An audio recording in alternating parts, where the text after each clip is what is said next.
Welcome to the Stress Free Dentist Podcast. I'm your host, Dr. Eric Block. As always, I want to inspire, entertain, and educate you on the best tools and technologies out there. My goal is to help make your practice and career more profitable, efficient, and most importantly, more enjoyable. And check out all of my nonfiction and children's books on Amazon, and check out the stressfreedentist.com for any upcoming events. And if you're feeling you're a dental professional that's burnt out, or you just feel stuck or want to get to that next level, visit the International Academy of Dental Life Coaches, or www.iadlc.com, and we'll get you matched up with a life coach that understands dentistry. I also wanted to thank our amazing sponsor, Equa Marketing. They have helped me and my practice over the years to improve with SEO and website performance. And to find out how you can make your practice dominate in your area, go to www.equa.com/MSMSFD to book your complimentary meeting. Again, that's www.ekwa.com/MSMSFD. Hey everyone, welcome back to another episode, and I am joined by Eric Miller, who is the co-owner of Econologics Financial Advisors. Eric, thanks for joining us. It's a pleasure to be here. Thanks. Now, Eric, how did you even get involved with helping dental practice owners as a financial advisor? Yeah, I mean, it's to keep it short, as someone that, when I grew up, I knew I wanted to help people financially in some area. I had a family that was in healthcare, and I saw that, a lot of them were getting cookie cutter financial advice. So when it came time to say, who do I want to help financially? I knew it was going to be people in the healthcare industry because that's just, that was what my experience was. And that's really the simplicity of it. We decided to start our firm in 2008. If you remember that, it's probably not the smartest year to start a financial firm to ask people for money.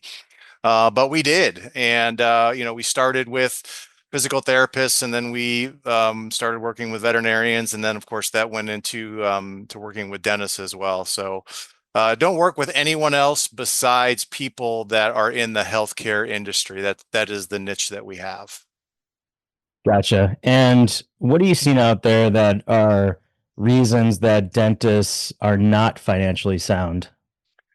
I mean, there's a lot of reasons. I think number one, who trained people?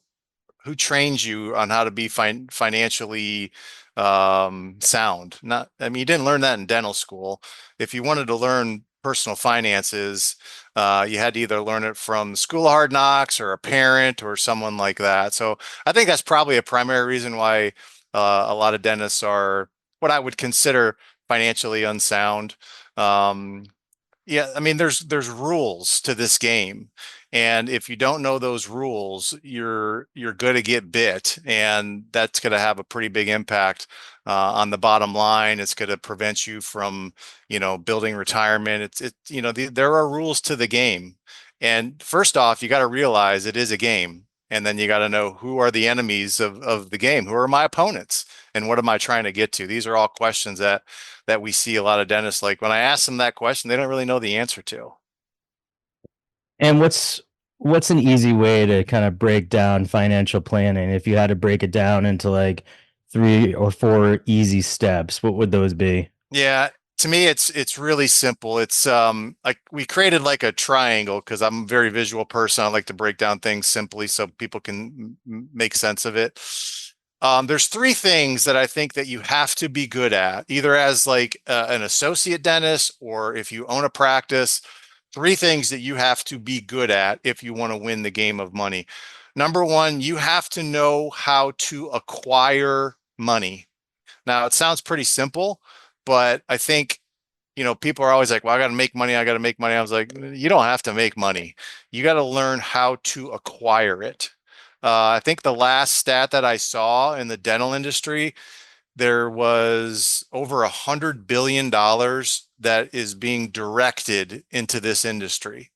Like, that's a lot of money that people are paying for dental services. Okay. So you don't have to worry about trying to create a market or anything like that. The money is going into this area. You just have to be good at knowing how to acquire it from people.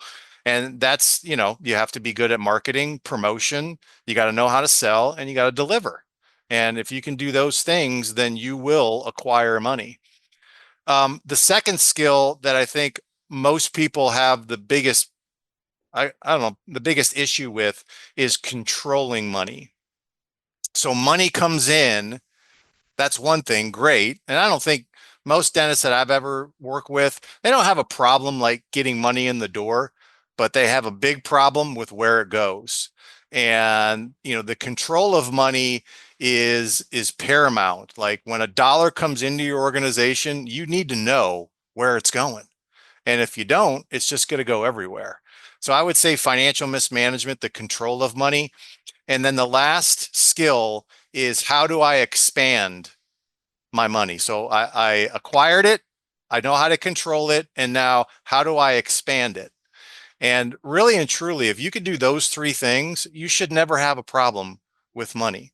And it sounds very simple, but this is where we see a lot of dentists have issues, have problems. Either they overspend because they can't control it. They put money in investments, and I'm just scratching my head like, who told you that this was a good idea to do something like this, as opposed to just, putting it in places that, you can get some prediction that you're going to get your money back. And then, all the other stories that we have. But if you can do those three skills, I don't think you'll have any issues with having money. Just to confirm, the first step, acquire money. Yep. Um, Are you mostly referring to patient payments, basically our customers, or are you also referring to loans from banks or other institutions? No, it's the first one. It's how do I get paid? How is it that we see money? Where people always ask me, like, yeah, where does money come from? It's like, well, it comes from the Federal Reserve. I'm like, no. Or it comes from a cotton bush. I'm like, no. It comes from necessity. Okay. It comes from necessity. So like if I tell someone, look, how much money do you need to make sure that your practice can survive? They'll know exactly how much that is, right? If I ask someone how much their household expenses are, they'll know exactly how much that is. Money is created through necessity. And I think the issue with most people is that they don't they don't have the right target when it comes to how much money they need to bring in, and how to acquire that. So when I say acquire money, it's like, how do I bring enough money in that not only can I live my lifestyle comfortably, but I can save money for future investments. I can have discretionary income to buy whatever I want to buy. What is that number? And I'll ask 9 out of 10 dentists, like, what is your number? And they can't give it to me. Or it's much lower than what they think it is.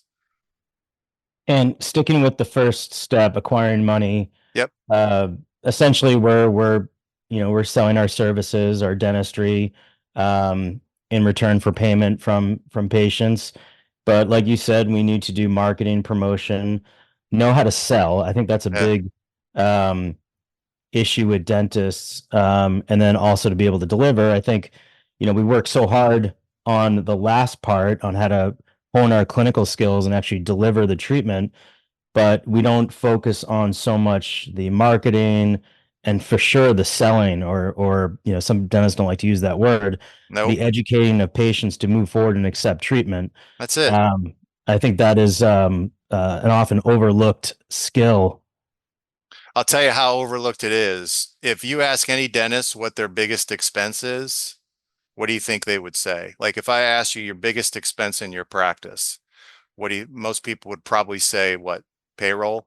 Yeah, Yeah. staff, and then the other thing that would come to mind is unscheduled treatment or AR. Yeah. And I would say that the biggest expense that most people that own a healthcare practice is money that you should have made and you didn't. Mm. That is the biggest expense that you have. If you add up all of the money that was available to you to make and you didn't make it for whatever reason, for whatever reason it was, that by and large will be the big, and it is an expense because it's money that should have come through the door, but it didn't. So if Dennis can just work on that number, like what could my facility actually do in production, like at full maximum production? What am I doing right now? So let's say I work out the numbers, I could be doing 150,000 a month, but I'm doing 100,000 a month. So that's a $50,000 gap. Work on that.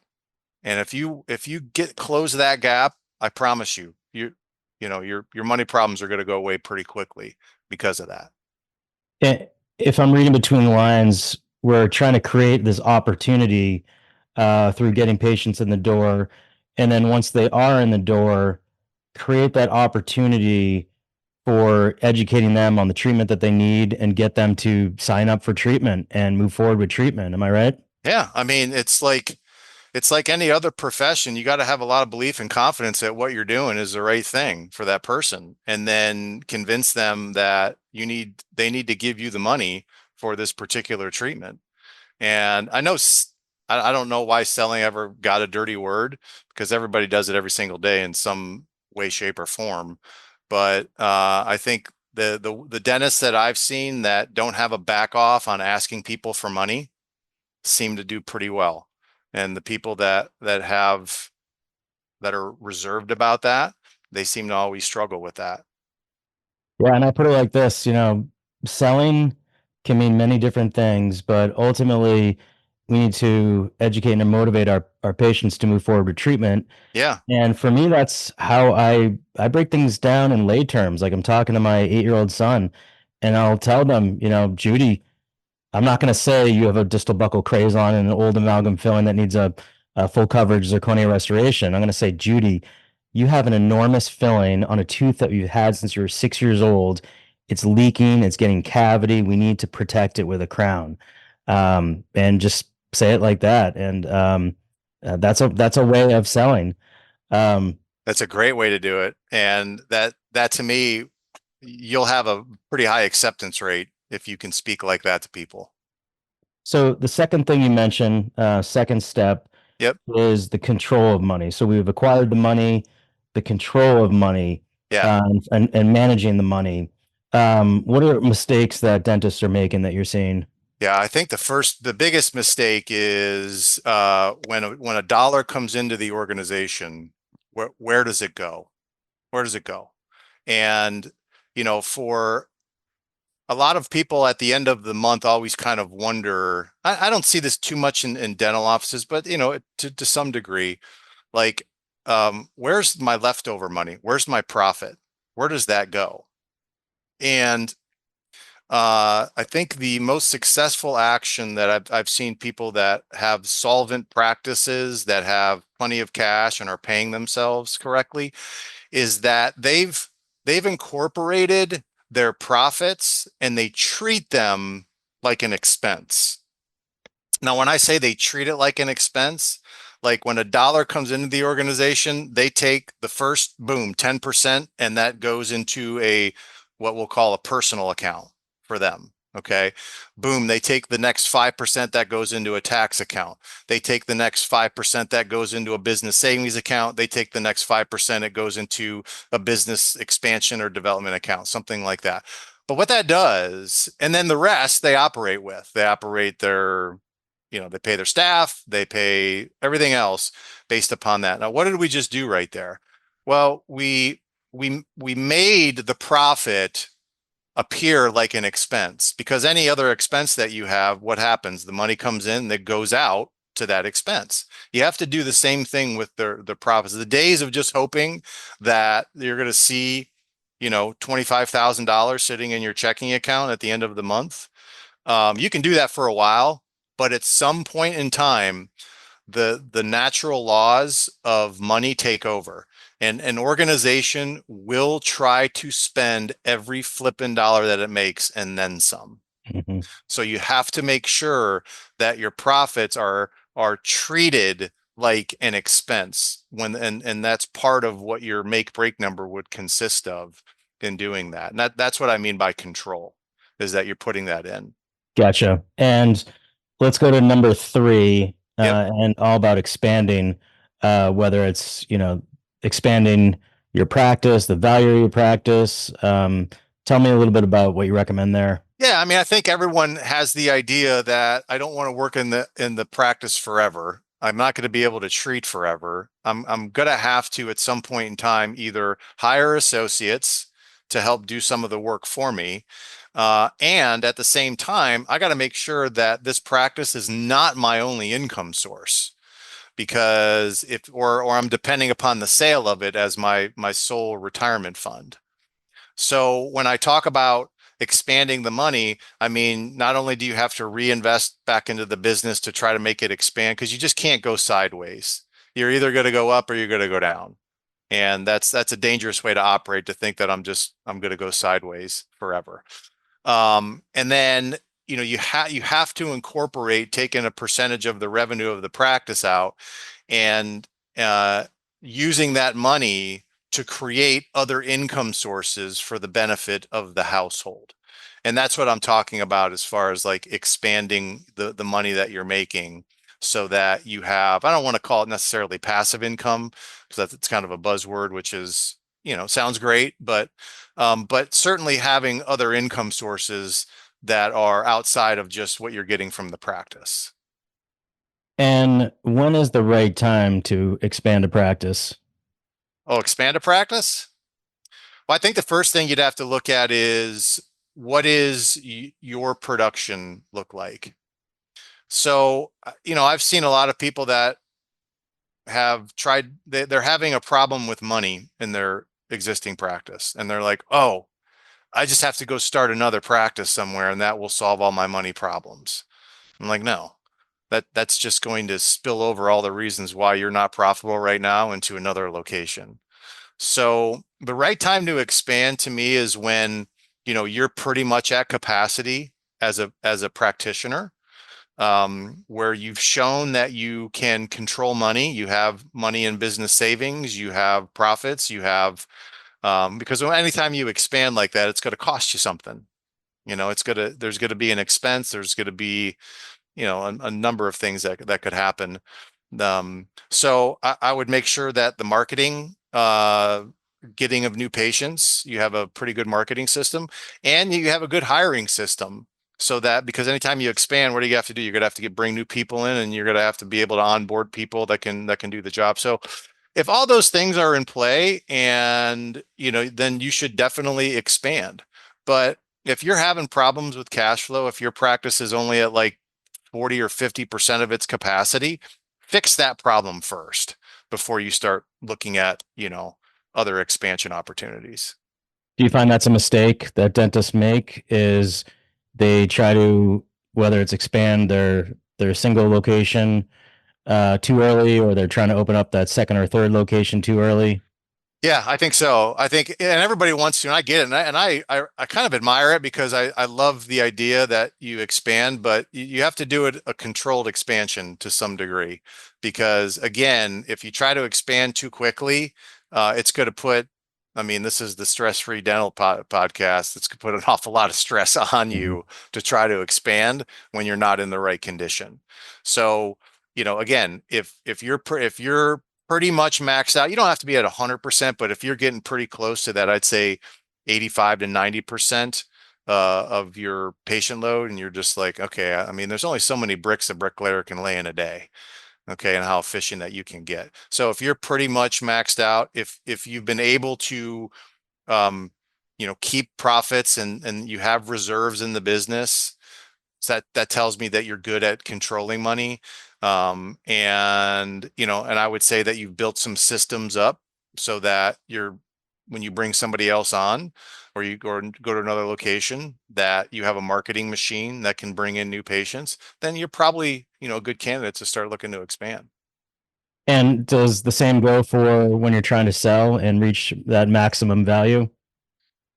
Uh, do you mean, is that ideal to get to that point before you Yeah. sell, What or? What do you recommend for, if someone's, it could be two totally separate things. Someone is still hungry, they still want to practice for many years. Yeah. They want to expand their single practice or multiple practices, or on the flip side, they want to get that maximum value out of their practice or multiple practices when it's time for them to sell. Yeah. I think, look, what does a buyer want when they're buying something if they're going to pay maximum value for it? And I think any buyer is going to want to buy something, number one, that has room for growth.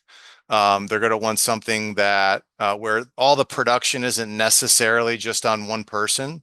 I mean, you can do that, but then you're just going to be a high paid employee for the next 3 to 5 years. And some people don't want that, you Mhm. know. So I think having multiple associates is definitely going to make the business a lot more valuable. And obviously the biggest driver of the value of the practice is the profit margin. And if your profit margin is in a good range, then that's going to dictate what your value is going to be. Certainly demographics is going to be important. Certainly, employee turnover is going to be important. Certainly if your compliance is not good, if you don't have, if you have lawsuits or if you have, you know, problems with, state departments or health departments or whatever I mean, these are a lot of things that you have to look at. That's going to determine the value of your practice. But I think primarily it's going to be, are you growing? Because anybody that's going to want to buy something for max value is not going to want to buy something that's going downward. Do you have multiple associates? Is your profit margins good? And do you have really good key staff that are going to stay on? Because all a buyer wants is they want to make sure that the cash flow is going to be Mhm. consistent when they acquire it. So I think those are, a couple things to look for. Now, when you talk to dentists, do you ask them about what their financial goals are? And do a lot of dentists not know what their financial goals are? I think everybody intuitively has probably knows some of their basic financial goals. I mean, a lot of people want to be personally debt free. A lot of people want to have passive income to like pay for their lifestyle at some point in time. A lot of people want to pay for maybe their kids' college or something like that, or have a second home. I mean, these are some basic financial goals that a lot of people have. I just don't know that they put the actual number that's required next to it. And that seems to be a omission that we see quite a bit. Like it's like what's the number that you're going to need to live the life that you want to live, whatever that is. And a lot of dentists really underestimate what that number is. And I think that is a fault of the financial industry because we've been telling you for 40 years that, hey, just save enough in your retirement plans to replace about 60 to 70% of your current income, and that's enough. Mm-hmm. And that's not right. That's not even close. Number one, do you want to live on 60% of what you're making right now when you decide to exit out? Probably not. And when you factor in taxes and inflation and all those things, that's a bad target. So you have to have the right target. And I think that's something that a lot of financial advisors have unfortunately, and it's not their fault. That's how they were taught. Mm-hmm. That's how they were taught.